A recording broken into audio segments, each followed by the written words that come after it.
Now the second keynote speaker is Dr. Paul Collard. Dr. Paul Collard is a chief executive at the Creativity, Culture and Education Center.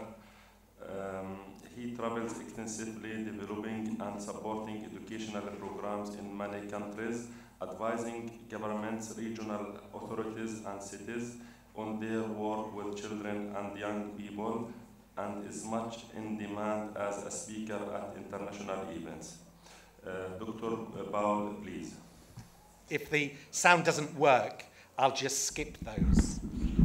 First of all, I'd like to say thank you very much indeed to Professor Marwan Watani for inviting me, and all the committee who helped put together this very good event.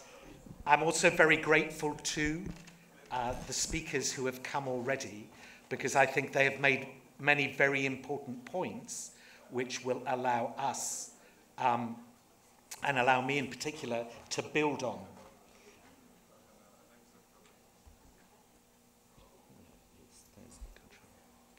So, first of all, I want to talk about what is creativity.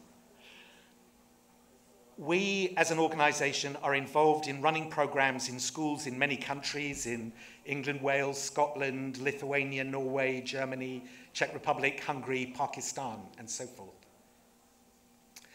The focus of our work is to nurture creativity in young people, and in many ways my presentation is complementary to the one that came before, because I'm going to focus on primary and secondary education. In setting out to develop creativity in young people, we did a lot of research in order to try and establish what we meant by creativity. The literature on creativity is very extensive. There are many departments of psychology around the world studying creativity, and much of what their publications have in common is that they're almost impossible to understand. And we wanted to develop a language around creativity which teachers found comfortable and easy to understand, because in that way we could help focus them on developing these skills in young people.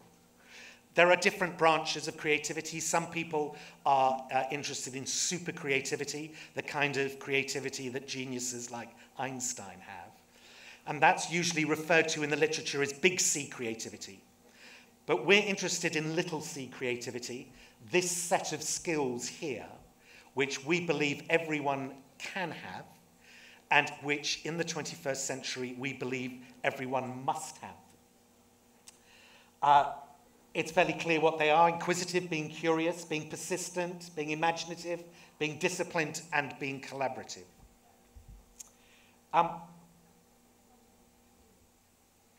Why were we so focused on doing this? Well, a lot of it was for reasons that other of the speakers this morning have already addressed.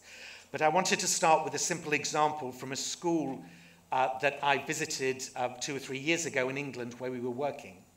I was there to visit some projects that we had done in the school, but at the end, the head teacher said to me, "Oh, there's a 16-year-old boy here who's making a short film about your program, which is called Creative Partnerships, and he'd like to ask you some questions." And I went into the headmaster's office, and the boy was there with a video camera, and he asked me some questions, and when the questions were over, I left, and I thought no more about it. But about 4 weeks later, I got a DVD in the post, and this is what was on the DVD.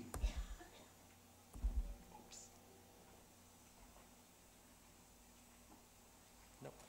But what he'd done was that he'd created that video of a penguin out of clay, which was a very good satire, characterization of me, caricature of me, really, being able to do that. But what was significant about that, it doesn't matter anymore. It doesn't matter anymore.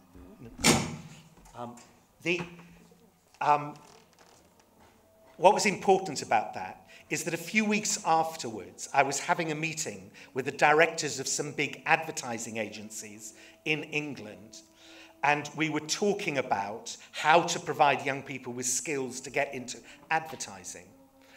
And halfway through this meeting, I showed them that video, And those directors of the advertising agencies actually immediately wanted the telephone number of that boy because they wanted to ring him up and offer him a job.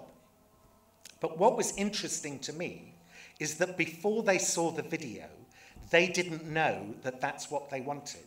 I was very interested by Professor Knight's comments about Steve Jobs, about setting off persistently in order to invent things that people don't know they need. And that boy, at the age of 16, was demonstrating that skill.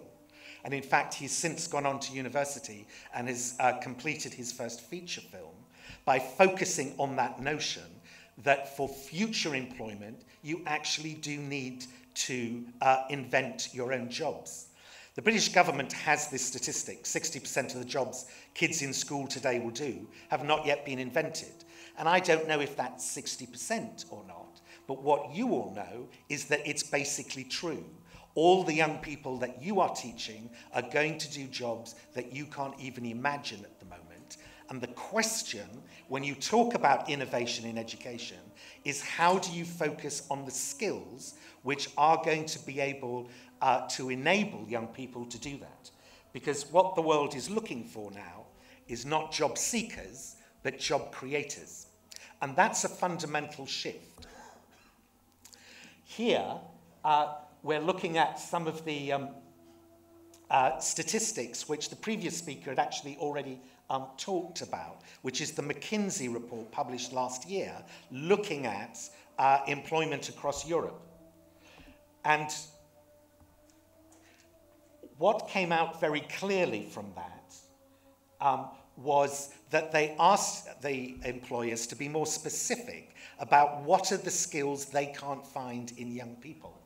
And on that slide, the columns actually represent different sectors of the economy. Primary is mining and agriculture, secondary is manufacturing, tertiary is the service industries and most of the new industries. And what you can see is, although there is some difficulty in finding basic skills around mathematics and language, the really big skills exist, the really big skills missing exist in the areas of creativity, collaboration, and work ethic. And we believe that there's a very strong correlation between those skills and what we define by creativity. When employers say they can't find work ethic, what they're talking about is persistence and discipline. When they say they want teamwork, what they're talking about is collaboration. When they're talking about problem solving, they're talking about imagination and curiosity and so forth. And those are the core skills that are missing. Let us reflect a little bit on what's happening in schools now and the extent to which they are addressing those needs. And again, the previous speaker talked about this issue. The big problem, you see this all over the world, is in motivation. Young people are not motivated by education. And these next set of slides I'm going to show you come from the OECD and are to do with Pisa. Now, you all know what Pisa is. This is an international examination which young people in different countries around the world take in mathematics, in science, and in literacy. And it produces an average score for each country. And once you've got the average score, it produces league tables about how different countries are doing. Well, in addition to doing those, Pisa actually tests young people to find out how interested they are in the subject and how competent they feel in the subject. And the reason they do that is the predictor of young people going on to do science, for instance, is how interested they are and how competent they feel, not their science scores. And the reason we put so much emphasis on science in young people is because we want more scientists. Well, this is a graph that comes from Pisa that looks at the relationship between science scores and interest. And along the bottom you have science scores. Going up the left, you have how interested they are. And the little black dots are the countries. And the little black dot on the far right is Finland, because everybody knows that Finland always comes top in Pisa. But actually, their pupils are the least interested in science in the world and have no intention of going on to study science at all. So whilst they have an education system which delivers high test scores, they do not have an education system that delivers scientists. This is looking at self-concept. How good do I think I am at this subject? And on the left there, you have countries like Japan and Korea and so forth, whose pupils do really well in these science tests, but who actually don't believe they're any good at the subject. And when you go to Korea, you find out why. In Korea, young people in high school typically go to school from 7:30 in the morning till 5:30 at night, and then go to after school from 5:30 in the evening till 1:30 the following morning. Every single classroom I've ever been to in Korea, I have seen children fast asleep at their desks. At the back of classrooms in Korea, they have high tables without chairs. And I said to a head teacher one day, "Why do you have these high tables?" And they said, "So pupils can stand at the back if they want to." And I said, "Well, why would they want to stand if they can sit at their desk?" And he said, "It's much harder to fall asleep if you're standing up." Now, what happens with this style of pedagogy, which is forced upon young people, is that when they actually succeed in exams, they don't feel, "I succeeded because I'm good at this subject." They believe, "I succeeded because I was forced to do this subject for endless hours. And in fact, if I was any good, I wouldn't have had to work 16, 17 hours a day in order to be able to do it." So the pedagogy behind this approach is one which undermines confidence and self-belief in young people, and has a very severe impact when those young people move to university, because in university, inevitably, you have to be more independent and self-motivated, and these young people are not. This is looking at Pisa math scores and entrepreneurial capacity. And as you can see on the left, you've got Singapore and Taiwan and Korea and so forth, fantastically high math scores, but actually children and young people who don't believe they have entrepreneurial capacity. And we were saying earlier that what the world is looking for is not job seekers, but job creators. And what these education systems are producing are merely job seekers and failing to develop job creators. This one, and this comes from Pisa, this is not my slide, I didn't invent it, looks at the relationship between science scores and suicide rates. And it looks like that. And those high-performing countries also have high-performing suicide rates. I was in Helsinki recently, and I said to them, "So what's your secret? Why do you get such good test scores?" And they said, "Well, actually, it's because our students are very compliant. They're good at doing what they're told, and they're told to do well, and so they do well." And actually, if you look at PISA, what it is a league table of compliant societies. The more compliant society, the higher the PISA score you get. But we also know that those limits are being reached. This is research that we did. This was done for us by Cambridge University. We surveyed 5,000 young people in English schools. Along the bottom, you have what year in school they are, year 3, year 6, year 8, year 10. And what you have in these slides is how good they feel about their lives. And as you see, as they go through education, they feel worse and worse about their lives. Now, I'm not arguing that it is purely education's fault, this. In those middle phases, you have adolescence and other things coming in. But what is absolutely sure is education isn't helping. And Professor Awatani this morning was talking about the learning to be and the learning to live together, which is absolutely the focus of the work we do in schools. And that's not being addressed in education systems. This is looking, oops, gone the wrong way. This is looking at how competent young people feel in school. So in England, year 6 is the last year of primary school. And what you see there is a bit of improvement in competence as you go through primary school, because in the last year of primary school, you're bigger, you're faster, you know more than everyone else in school. But as soon as you move to secondary school, that feeling of competency is absolutely undermined. The difference between the blue and the green, because that's probably not very easy to read, is blue is boys and green is girls. And it's just to do with the way I think boys and girls self-report. Boys are likely to exaggerate their feeling of competence. Girls are likely to underestimate their feelings of competence. It doesn't really show the change. Now, in this research, we were also able to compare, because almost half of the children in the big survey were in creative partnership schools in England, what it looked like there. And this is what that graph looks like. Key stage 1 is year 3, key stage 2 is the end of primary school. And this is showing you how young people report feeling healthy and competent as they move through the education system. And the red line is creative partnership schools, and the blue line is non-creative partnership schools. And there is that moment when young people hit secondary education, when their feeling of pedagogy, when their feeling of self-worth is absolutely undermined. But what that's showing you is there is another way, and it doesn't have to be like that. And this ends up, this is partly a slide that the previous speaker showed, but looking at the whole of education, not just higher education, this is the percentage agreeing that education prepares young people for work. It's over 75% of education providers think they're doing a good job there. It's actually only 35% of young people and just over 30% of employers. And it's this slide that led the report to say, as quoted previously, that education and employment live in parallel universes. So, how do you achieve this effect of designing an education system which empowers young people? Now, I don't have much time this morning to do it in detail, but I'm going to gallop through it very quickly with you. We've spent a lot of time researching. We're obsessed by research.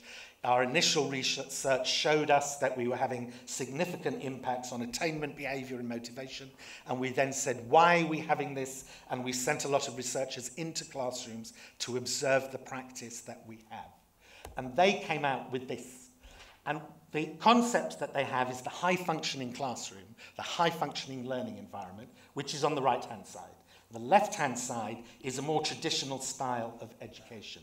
It's called the low-functioning. Now, it's important to say, this doesn't mean that low-functioning is always bad and high-functioning is always good. What I'm doing at the moment, getting up here and talking to you, is low-functioning, but sometimes it's necessary. But again, as Professor Knight said this morning, it's how you move to the right, where a lot of the learning really takes place. And there's a lot of detail behind this. But you're looking for teachers who aren't simply guiding you to answers, but are setting you challenges. You're looking for education which feels authentic to the young people. That time is used much more flexibly. It's a workshop organisation of space, not a lecture theatre. It's very social, with a lot of collaboration. The outcomes are very visible. It's very mobile, and so on and so forth. Emotion is acknowledged as part of this. Why is it called the high-functioning classroom? Because the theory which lies behind this is that when you're physically, socially, emotionally, and intellectually engaged, you're actually 100% present in the classroom. And what teachers complain about all the time is, but that pupil is only ever 25% here. And you go, yeah, but how much space are you giving him to be 100% there? Where is the opportunity for physical and emotional engagement in your learning? The OECD has just published a book on maths. It's a survey of the major studies on what makes the most effective maths teaching. And the two things they talk about is emotion and collaboration. And certainly my maths teacher would never have imagined that emotion and collaboration lay at the heart of successful maths teaching, but it does. When you have a child 100% there, they feel good, they feel confident, and of course you get high performance. So this explains the connection between the learning to be and the learning to live together, which is what's going on here, and high performance. It's not instead of high performance, it delivers high performance.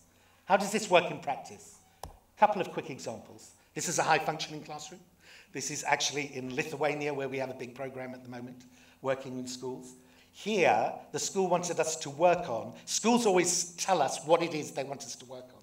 Here, they wanted us to work on letters, literacy. The children weren't learning their letters. How can we get them to learn their letters? And we said, well, the reason they're not learning is because they're not listening. Let's get them to listen. That's part of learning to be. How does your body operate? Listen. Then they took them out around town. Here they are at the railway station. And what they're having to do there is they're sitting, listening listening to all the sounds they can hear. And then they have to use letters to invent words which actually reproduce those sounds. Here they're doing it in a subway. Here they're doing it in an indoor market. And what you can see clearly in the pictures is the high level of concentration on the children's faces. And yet what they're actually doing, I remember from primary school, is the most boring bit, which is writing your letters. G, H, J, and then turning them into words which reproduce sound. Here they're listening to a sculpture. Here they took them to a Turkish lecture in the university in town. None of the children were Turkish, had ever spoken Turkish in their lives, but they had to sit in the Turkish lecture and write down Turkish just by listening and using their letters. And then they come back into the classroom, and they've got their little notebooks, and they're working in groups to work out who'd come up with the best words and how to improve them more. And this is the sheet from one of the groups that came out. I know it's hard to read, but the word on the top left-hand side is stotis, which is the Lithuanian word for station. And just underneath that is the word chektikas, which is the word those children came up for the sound of a train coming into a station. Chektikas, chektikas, chektikas, chektikas. And so those are all onomatopoeic words. But what they're doing is using their letters, learning how they work, and building their literacy and literacy competencies in that process. I'll just move on. But what you can see is that that was absolutely, but they were learning their basics. And the whole point of this message is that this isn't an additional curriculum. It's how you deliver the curriculum in order to be effective. And going back to the previous speaker and the thing about technology, my argument is technology offers huge opportunities in school. I don't deny it. But a lot of it is simply replicating outdated pedagogies which don't work. And why the Open University was so enormously successful is because right from the start, they changed the pedagogy.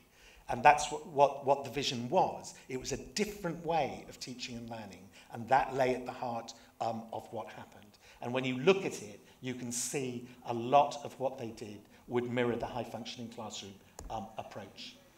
So I'm going to give you one more example.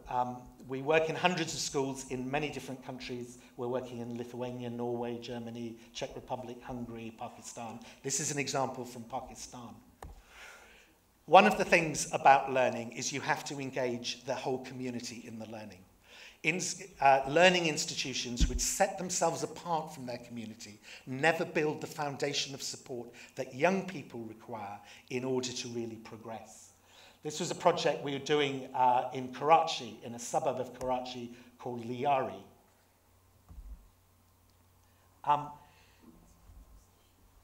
That's a photograph of the outside of the school in Liari that we were working in. The school is a very remarkable school. It offers free education to some of the poorest people in the world. Liari is one of the most violent places in the world.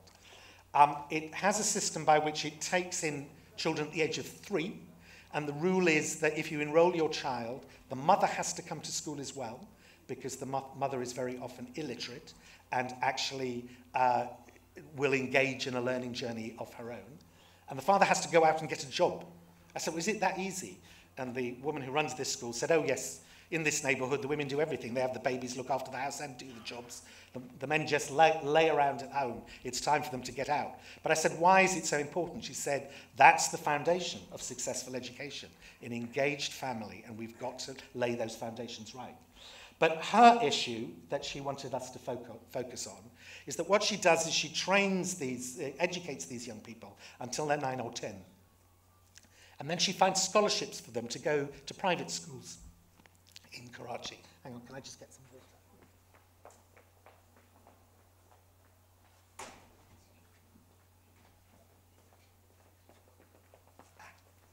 Sorry about that. And she said the problem that we have is that I can give them maths, literacy, and so forth.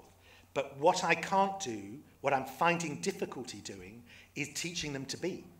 And can you help us do that? Because what's happening is when I send them to the private schools, they haven't formed a robust enough identity to survive in the environment of a private middle-class school in Karachi. So we send in specially trained professionals to work there. This one was an artist, and what she did is she gave, the school selected a group they wanted us to work with who had particularly, if you want, vulnerable identities, mainly girls for obvious reasons and so forth. And she worked with them very intensely on building their identity and their sense of self-worth together with developing their English. And how she did this is she gave them mobile cameras and told them to go out into the neighborhood and to film the neighborhood doing a voiceover at the same time in which they talked about what they observed.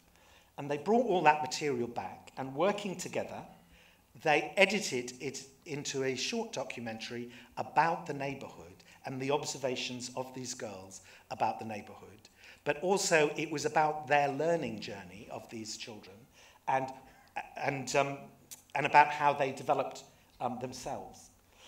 When the film was ready, they brought in, as you see at the back, there's a big projector there, and they parked it in the street, and the children sent out invitations to everybody in the neighborhood to come and see the film that they had actually made. And people swept the street and brought blankets down and put them there in the street. This photo I particularly like because you can't have a screening without popcorn.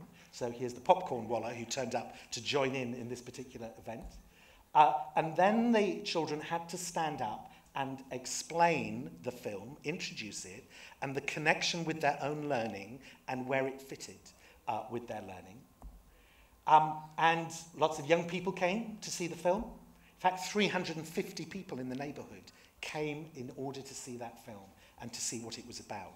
And the impact of a group of young girls in an utterly impoverished neighborhood in Karachi, getting up in front of their own community and saying, this is my learning and this is why it is important, not only has a transforming impact on the community itself, but on reinforcing and developing that sense of self-worth within the child at the same time, and building and working on that learning to be, and also the learning to live together.